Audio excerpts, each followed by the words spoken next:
Hi there, and welcome to the Sunny Days podcast at jollyville.com. That's JALEAVILLE.com. I'm your host, Jolly, and today we've got a couple of uplifting stories, some did you know, and more. So grab a cup of sunshine and let's get started. So, our first story today comes from Plano, Texas. It's about a Miss Minnie's food pantry, which was founded by Dr. Cheryl Jackson to honor her mother, the late Minnie Hawthorne Ewing. So, a little bit about Miss Ewing. Miss Minnie Ewing was a mother, a pastor, and a community leader. And according to their site, the story kind of goes like this. Miss Minnie had raised 9 children and taught each one of them the importance of giving back and giving the best you had. Miss Minnie led by example, and the world was able to witness it. She created her own organization called Helen's House to honor her mother, the late Helen Allen. And that's what inspired Dr. Cheryl Jackson, her daughter, to do the same thing. Miss Minnie understood hunger because as a child, her mother walked 5 miles to get to work each day, and she shared how some days they had absolutely nothing to eat. However, they had love, and that's what fuels Minnie's food pantry today. Miss Minnie was famous for her hugs and her kind words, bright smiles everywhere she went. She was a real warrior, a real champion. Miss Minnie's Food Pantry, a voice for the hungry, opened on April the 1st, 2008. They opened the doors literally and rolled out the red carpet to serve families in the community. It was Miss Minnie who had led by sharing a bright smile everywhere she went, and along the way had inspired a community to, quote as she said, become agents of good. It was in her final sermon the week before she died that she said she wanted her headstone to read, "She loved God and she loved God's people." And for the record, that is exactly what it says. And the legacy, Miss Minnie's legacy, well, it lives on in her 3 children, her grandchildren, and thousands of volunteers. Her family says she was a warrior, and we continue to fight against hunger in her name.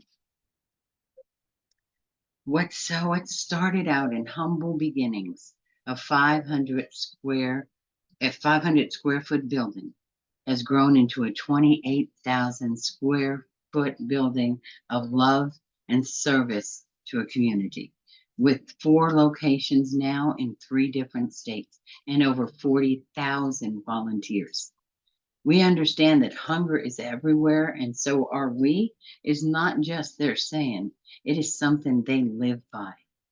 A sunny day shout out to Miss Minnie's Food Pantry and her agents of good.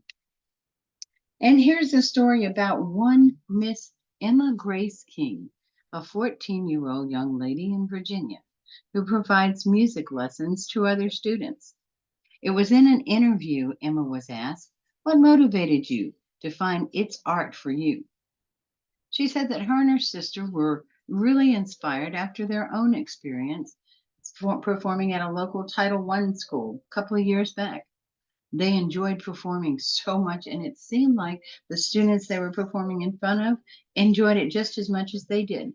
So they thought, well, we could share our passion for classical music and we can offer free lessons. So they came up with their name by combining their favorite K-pop group, which is ITZY, ITZY, with their favorite composer, Mozart, Mozart, and they made the name kind of catchy and relevant for today's culture. So, what are some of the goals that It's Art for You has when asked? A big goal was to expand to more communities. So, the ones that didn't have access to free music lessons would be in their area and beyond. So, they were moving towards this or are moving towards this by having mentors. Start the It's Art, the It's ITZ coming from ITZY, and the ART coming from Mozart at Title I schools near them in their high schools. Miss Emma was named Kid of the Week by Time for Kids. A sunny day's way to go to you, Miss Emma. Great story. And now Jolly Chat presents A Simple Act of Kindness. In a small town, a mom named Sarah and her 3 children Emma, Jack, and Maya found themselves caught in the midst of a chilly December rainstorm. The raindrops danced down on the pavement as they huddled under their shared umbrella, trying to shield themselves from the biting cold.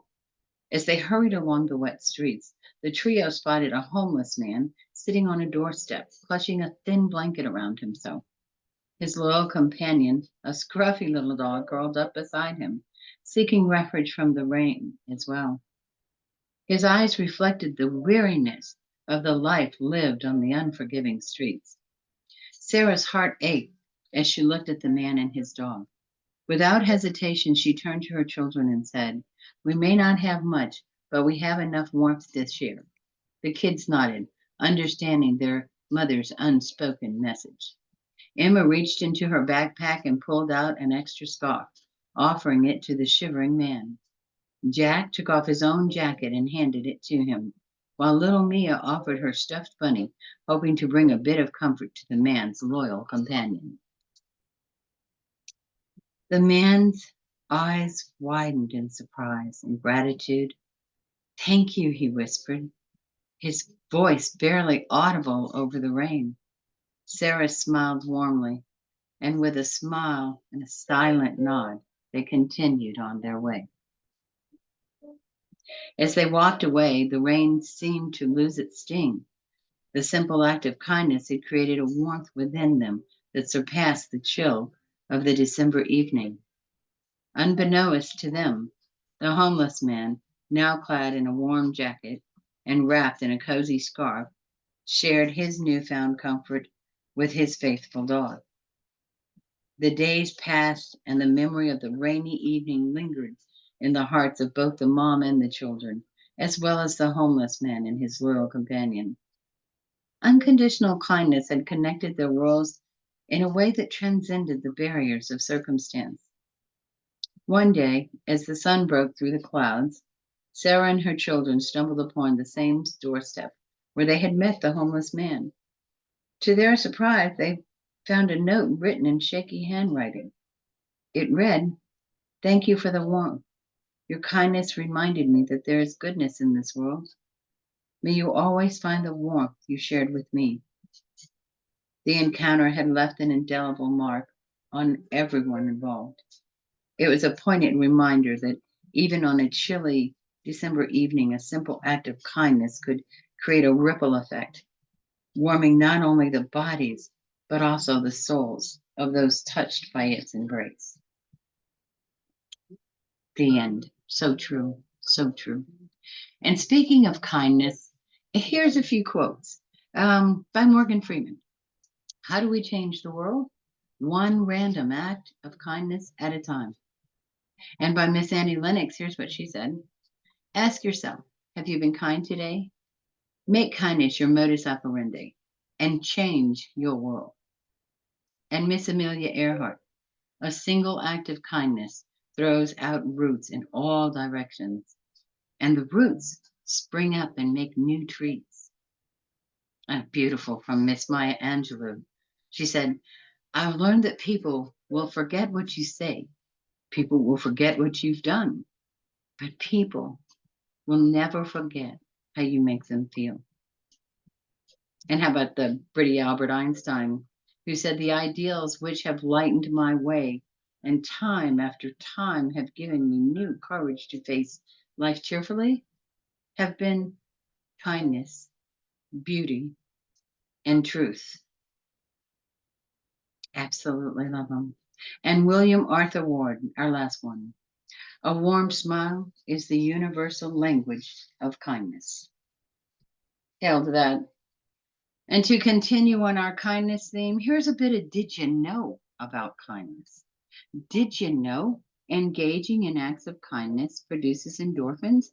And that's the brain's natural painkiller. And perpetually kind people have 23% less cortisol, which is the stress hormone, and they age slower than the average population. Now, come on, you can't beat that. And did you also know that kindness is teachable?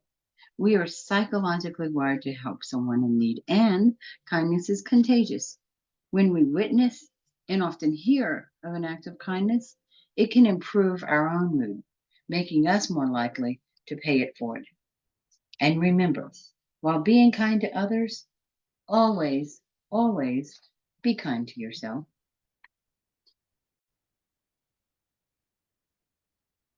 And now in the entertainment world, in the movie land first, new movie coming out June 14th, 2024 of this year, Inside Out.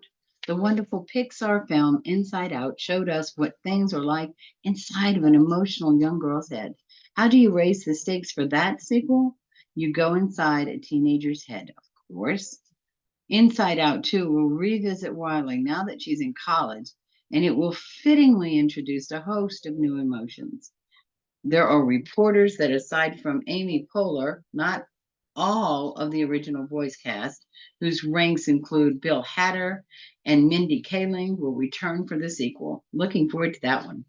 Also coming out this summer will be on September 13th, 2024 this year, Transformers 1. The Transformers franchise returns to its roots with an animated prequel that explores the origins of the robot's home from Cybertron and the rivalry between the Optimus Prime and Megatron. It will be separate from the ongoing narrative of the live action films, and it will be helmed by Toy Story 4 director Josh Cooley. Chris Helmsworth as the voice of Optimus Prime, and Brian Tyree Henry as Megatron. That's going to be fun.